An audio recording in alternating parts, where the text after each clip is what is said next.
동물은 먹을 것을 먹고 배만 부르면 아무런 근심이 없이 그저 뒹굴뒹굴 하다가 잠을 잡니다. 반면에 사람은 종종 근심도 하고 고민도 하고 홀로 고독해하고 또한 번민하기도 합니다. 동물과는 그런 다른 존재라는 것이죠. 이 점은 사람만 고민할 수 있고 또한 근심할 수 있는 특권이 주어진 것입니다. 동물과 인간의 차이, 어떤 차이가 있을까요? 그 결정적인 차이가 무엇일까요? 결정적인 차이는 생각을 한다라는 것입니다. 이성적 존재라는 것이죠. 동물은 본능에 따라서 행동을 하지만 사람은 이 본능을 억제할 수 있는 그 이성을 가지고 있기 때문입니다. 그렇다면 이 인간만이 가지고 있는 이 이성의 특별한 기능은 무엇일까? 그것은 바로 돌이킴과 후회를 또한 할 수 있다라는 그러한 기능입니다. 생각해 보십시오. 만약 이성, 그 생각하는 힘이 없었다면 사람은 문명의 발전을 이룰 수 없었을 것입니다. 인간은 어떠한 문제가 생기면 혹 아차 싶을 때가 있습니다. 제가 무슨 말씀을 드리는 거냐면 어떤 문제가 있을 때 그때 바로 즉각적으로 돌이키고 반성을 할 수 있다는 것입니다. 그리고 다시 정도로 돌아와서 방향을 정도로 이동할 수 있다는 것이죠. 그렇게 살아왔기 때문에 공동체를 이룰 수 있었던 것이고 또 문명을 발전시킬 수 있었던 것입니다. 만약 사람들이 이 동물과 같이 본능에만 충실하게 행동했다면 오늘날 이렇게 수준 높은 문명은 불가능했을 것입니다. 그렇다면 한 걸음 더 나아가서 특별히 우리 신앙인은 이성적 존재로서 후회하고 또한 돌이키는 기능 위에 플러스된 어떤 이렇게 추가된 것이 있습니다. 그것은 바로 회개라는 것입니다. 회개까지 추가해서 신앙인은 가지고 있습니다. 회개할 수 있는 그 은혜의 수단이라고 또 말할 수 있는 것입니다. 성령의 음성에 민감하게 반응하는 사람은 즉 하나님과의 관계가 친밀할 때에 깊이 자신을 돌이켜보고 회개함으로 하나님께로 더욱더 가까이 갈 수 있는 은혜를 누립니다. 왜죠? 회개는 우리의 영혼을 살리는 중요한 기능을 하고 있기 때문입니다. 오늘 본문에서 바울은 돌이켜 회개한 이 고린도 교회 성도들을 칭찬을 하고 있습니다. 바울은 정말로 고린도 교회를 사랑했습니다. 그가 개척한 그 어느 교회보다 이 교회를 사랑했습니다. 그 흔적이라면 흔적이라고 할 수 있는데 그것은 바로 4번씩이나 고린도 교회에 편지를 보내게 됩니다. 이 4번의 편지 중 바울이 가장 근심하며 보낸 편지가 바로 3번째에 보내게 된 편지였습니다. 2번째 편지를 즉 이 고린도 전서를 보낸 후에 그는 고린도 교회가 자신의 사도성을 의심한다라는 이야기를 듣게 됩니다. 유대로부터 온 사람들이 바울은 사도가 아니라고 그렇게 고린도 교회의 성도들에게 거짓 증거하고 있었습니다. 그 일 때문에 교회가 혼란스러워하는 것입니다. 바울은 자신이 비난받는 것은 감당을 하겠지만은 문제가 되지 않겠지만은 성도들이 지금 걱정이 되는 것입니다. 실족하는 성도들은 없을지, 나 때문에 자신 때문에 믿음이 다 떨어져 나갈까 봐 바울은 그것을 지금 견딜 수 없었던 것입니다. 그래서 작정하고 편지를 써서 이제 보내게 된 것입니다. 그 편지가 바로 3번째 편지였습니다. 그 편지에는요, 성도들을 정말 강하게 질책하는 내용도 있었습니다. 이 3번째 편지를 디도라는 자신의 제자에게 디도 편원으로 이제 고린도로 가게 합니다. 그리고 바울은 편지를 전달하러 간 그 디도를 눈 빠지게 지금 기다리고 있습니다. 디도가 돌아올 때까지 바울은 일이 손에 잡히지 않는 것입니다. 5절 말씀 우리 함께 오늘 본문의 5절 말씀을 함께 다 같이 한번 읽어보겠습니다. 시작. 우리가 마게도냐에 이르렀을 때에도 우리 육체가 편하지 못하였고 사방으로 환난을 당하여 밖으로는 다툼이요 안으로는 두려움이었노라. 바울 사도는요, 자신의 심정을 지금 솔직하게 지금 표현하고 있습니다. 복음을 전하다가 고난과 어려움 겪는 일은 다반사였잖아요. 바울이 돌에 맞아 죽을 뻔도 하고, 강을 건너가다가 파선할 뻔도 하고, 맹수의 시험을 당하기도 하고, 살해 위험을 받기도 합니다. 그런 것들은 견딜 수 있는 외적인 시험이었죠. 하지만 가장 심각한 문제는 내적인 불안, 어떤 두려움이었습니다. 바울은요, 믿음이 강하고 굳센 사람이어서 외적인 어려움이 있어도 어떤 내적인 시험은 잘 당하지 않은 사람이었습니다. 하지만 바울도 역시 이 교회의 어려움 앞에서는 정말 자신이 사랑했던, 자신이 개척하였던 그 고린도 교회의 어려움 앞에서는 두려움을 지금 느끼고 있었다는 것입니다. 바울 그는 고린도 교회 성도들이 믿음을 잃을까 봐, 성도들이 실족할까 봐, 성도들이 교회를 떠날까 봐 그렇게 두려워했습니다. 그것 때문에 노심초사하고 있었습니다. 편지를 들고 간 디도가 돌아올 때까지 손에 일이 잡히지 않는 것입니다. 그만큼 고린도 교회의 성도들을 사랑하고 있었던 것이죠. 얼마나 기다렸을까요? 기다리고 기다렸던 이 디도가 좋은 소식을 가지고 돌아왔습니다. 6절 말씀과 7절 말씀 같이 읽겠습니다. 시작. 그러나 낙심한 자들을 위로하시는 하나님이 디도가 오므로 우리를 위로하였으니 그가 온 것뿐 아니요 오직 그가 너희에게서 받은 그 위로로 위로하고 너희의 사모함과 애통함과 나를 위하여 열심히 있는 것을 우리에게 보고함으로 나를 더욱 기쁘게 하였느니라. 바울은요, 애통함이라는 말을 사용하고 있습니다. 애통함. 즉 바울이 보낸 이 편지를 읽고 고린도 교회의 성도들이 애통해하며 회개를 했다는 의미가 담겨져 있습니다. 바울은 그가 경험한 기쁨을, 큰 기쁨을 나누기 위해서 지금 네 번째 편지를 써 내려갔습니다. 그 편지가 바로 우리가 새벽마다 또한 수요일마다 읽어가고 있는 고린도 후서의 말씀인 것입니다.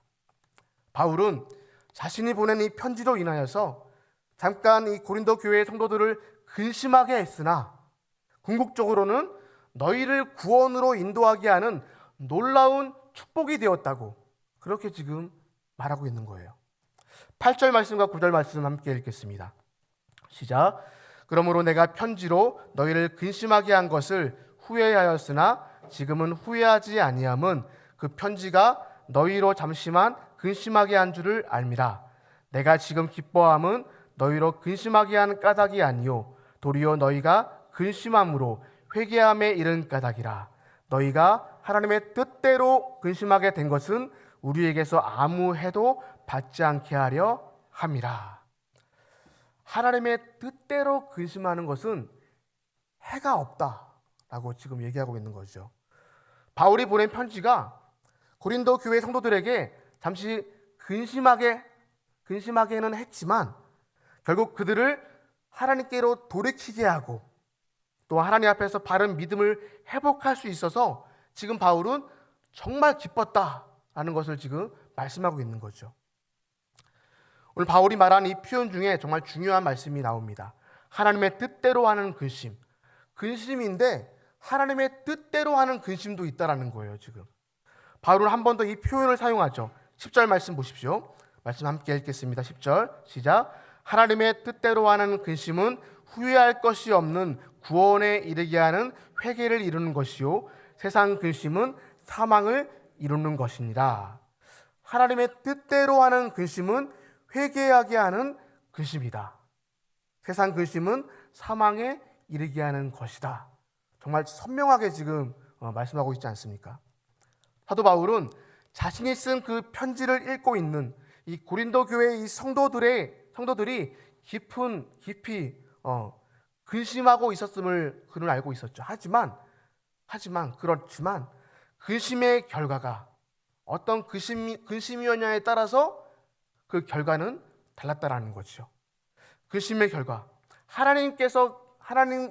지금 하나님의 뜻대로 하는 근심은 회개로 이어지는 은혜를 경험케 한다라는 것이고, 또한 그 이 회개는 그들을 복음 앞에 바로 또한 서게 했기 때문에 이 근심은 결국 하나님의 뜻대로 하는 근심이었다라고 바울은 지금 말씀하고 있는 것입니다. 오늘 지금 우리는 여러분들 살아가시면서 하루하루를 살아가시면서 어떠한 근심을 하고 살아가십니까? 사람으로 태어나서 살아가는 동안에 흐르는 세월 속에서 또 오고 가는 그 세월 속에서 신앙 인생으로 신앙의 걸음을 걸어가는 삶 속에서 걱정과 염려와 근심이 없는 사람은 아무도 없을 것입니다. 하지만 오늘 우리가 지금 하는 그 근심의 종류를 한번 내 자신의 가슴에 손을 얹고 나는 어떠한 근심을 하고 살았는가 한번 생각해 보시기 바랍니다. 과연 이 근심이 나를 회개로 이끌어주는 근심이었는가? 아니면 사망으로 인도하는 근심이었는가? 나를 살리는 근심이었는가? 나를 죽이는 근심이었는가? 사람들이 하는 대부분의 걱정은요, 내가 해결할 수 없는 것입니다. 우리의 대부분의 근심은 물질과 인간관계에서 오는 근심들이 대부분일 것입니다. 사람의 인력으로는 할 수 없는 근심들이 너무나 많습니다. 하지만 이런 근심이 내 골수와 진액을 마르게 하고 내 뼈를 마르게 하여서 영혼을 힘겹게 만든다는 것이죠. 그렇지만 우리는 이런 근심에서 벗어나기를 소망합니다. 정말 우리가 해야 할 근심은 무엇이냐면 하나님의 뜻대로 살아가고 있는가? 우리가 해야 할 근심은 무엇이냐? 하나님의 뜻대로 살아가고 있는가? 스스로에게 묻고 또 묻고 했을 때 내 말과 행위와 삶이 이웃들에게 선한 영향력을 끼치고 있는가? 이 문제를 가지고 근심해야 한다는 것입니다. 그때 우리는 복음 앞에 제대로 설 수 있는 것이고 그 근심 끝에 회개에 이르게 되는 그 은혜를 누리게 된다는 것이죠. 믿음의 조상 아브라함은요, 2번에 걸친 근심이 있었습니다. 그 2번의 근심 끝에 그는 많은 열매를 맺었습니다. 아브라함, 하갈을 통해서 낳은 아들인 이 이스마엘이 있지 않습니까? 이스마엘. 어느 날 갑자기 내 보내라 하는 그런 하나님의 말씀을 듣게 됩니다. 근심이 되었죠. 밤새도록 그는 고민하고 근심했습니다. 그는 결단을 하고 아침에 일찍 일어나 하갈과 이스마엘을 떠나 보냈습니다. 하나님의 뜻대로 하는 근심이었고 이 근심의 결과는요, 자신의 지난 날을 그 삶을 회개하고 돌이킨 근심이 되었습니다. 그리고 또 하나, 여러분, 2번째 하나님의 명령을 받았습니다. 100세에 낳은 아들 이삭을 모리아 산에 가서 번제로 바쳐라 하는 그러한 말씀을 듣게 되었죠. 이것은 이전의 근심과는 정말 비교할 수 없을 만큼 더 큰 근심이었습니다. 그에게는 이삭을 낳고 하나님의 이름을 제대로 부르지 않았던 이 아브라함에게 하나님께서는 너 지금 결단해라 라고 그에게 말씀하십니다. 그는 밤새도록 걱정하고 고민하며 기도합니다. 그 기도한 결과 아브라함은 하나님의 본심을 깨달았습니다. 하나님의 뜻대로 사흘길을 가서 모리아 산의 아들과 함께 올라갔습니다. 그는 2번에 걸친 그 근심 끝에 하나님의 본심을 그는 드디어 깨닫게 되었습니다. 믿음의 조상이 되는 축복을 얻게 되었다는 것이죠. 이제 오늘 우리는 무엇 때문에 근심하십니까? 부디 근심해야 될 것을 붙들고 우리가 근심하기를 소망합니다.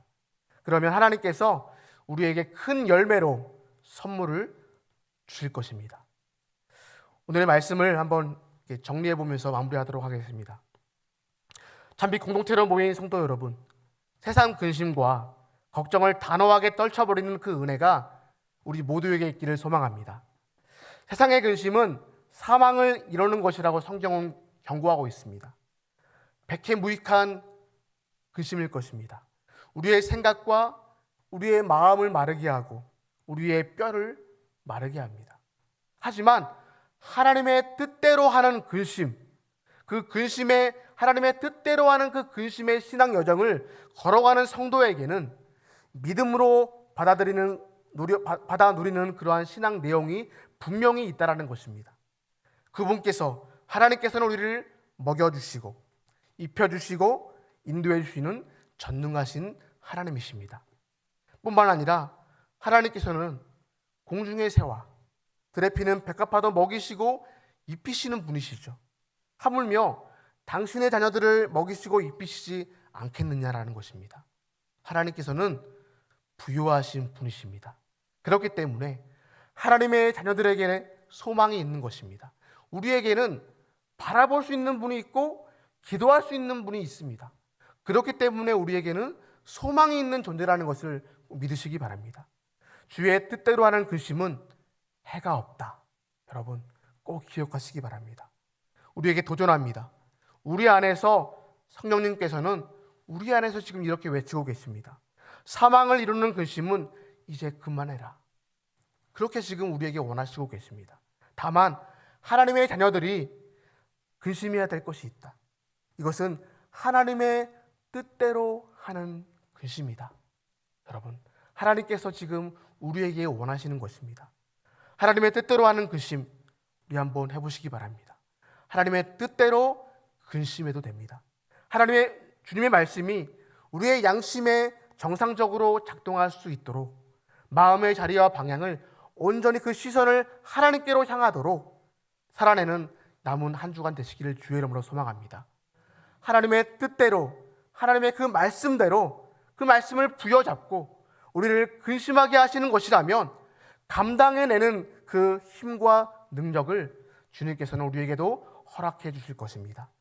동시에 주님의 날개 안에 우리를 품으시고 예비하신 그 환경으로 우리가 생각하는 것보다 더 크신 응답으로 주께서는 반드시 인도해 내실 것입니다.